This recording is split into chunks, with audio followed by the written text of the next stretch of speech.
The OHL Super Grad Series is being brought to you by Beehive Golden Corn Syrup. For quick food energy, Beehive could be the edge you need. Today's OHL Super Grad, a former member of the Toronto Marlboros and now star centerman with the St. Louis Blues, Peter Zezel. Peter, as a youngster in Scarborough, you had, I think it's safe to say, two athletic loves, hockey, of course, and the other, soccer. My dad played semi-professional, so it came a little bit easier, and I started kicking the soccer ball 2.5 years old, and I started skating when I was 2.5, and that's, you know, my parents used to flood the driveway, and I used to go out there every winter day and skate, but actually I was a better soccer player than I was a hockey player at the time, and I had a lot of college offerings to go down and play down in the colleges, but the year I got drafted by Philadelphia, that year was I was their first pick, so I figured that I'd have a better chance at having a career in North America playing hockey rather than soccer, which died out pretty well. You were drafted by the Toronto Marlboros on the 4th round, as I recall. Were you happy about being able to stay in Toronto, play in your hometown? I was fortunate where I could stay at home playing junior in Toronto, and I'm from Scarborough, and I was fortunate I could stay here and play rather than going away when at such a young age and trying to adapt that way. But I enjoyed it. I had a great time playing junior hockey. My last year, I had a good line. I had Steve Thomas on my line, who's another Toronto boy, Gary Lacey. So we had a good line in junior. We had a good team. Our second year, we had a great team, and we went, I think, 35-5 or something in the first 40 games. Sharing the same building with a team in the NHL, the Maple Leafs, how did that affect you? It was funny the first couple of years that I was here, because the Leafs would practice sometimes. Well, we practiced sometimes before they played, and a lot of times we'd see them practicing. And you know, my first year when I came up, you're kind of in awe still. You're saying, you know, God, I wonder if I can be in the NHL. And you see the guys, and now that you're here, it's a totally different aspect. You were watching, and now you're playing against. And you say to yourself when you were younger, well, how would I even think that I couldn't make it?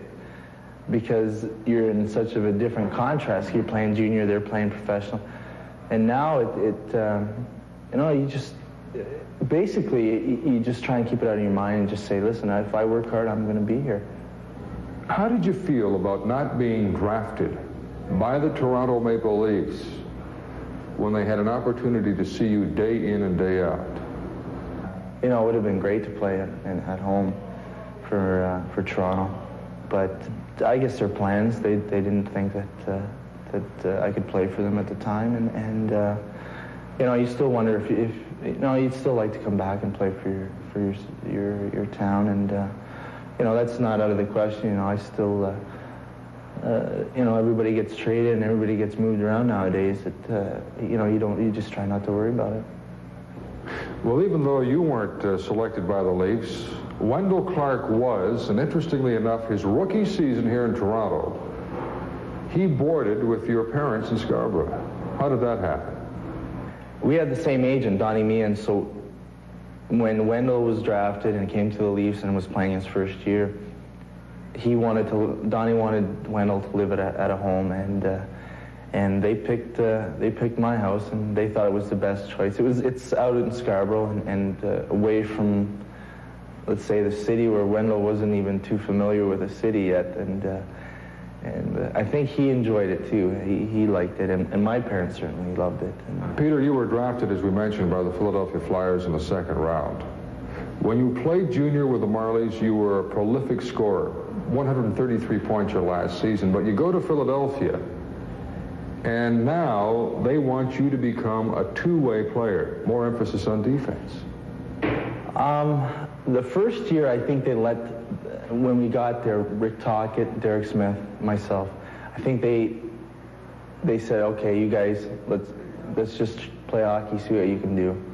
And they let us pretty well freewheel and do what we wanted. And then our second year, Keaton pulled the reins back and he said, wait a minute, let's try and make you a solid player and a solid player in the National Hockey League. And I think that he's the one that taught Derek, Rick, and I, and everybody on that Philadelphia team hard work and work ethic.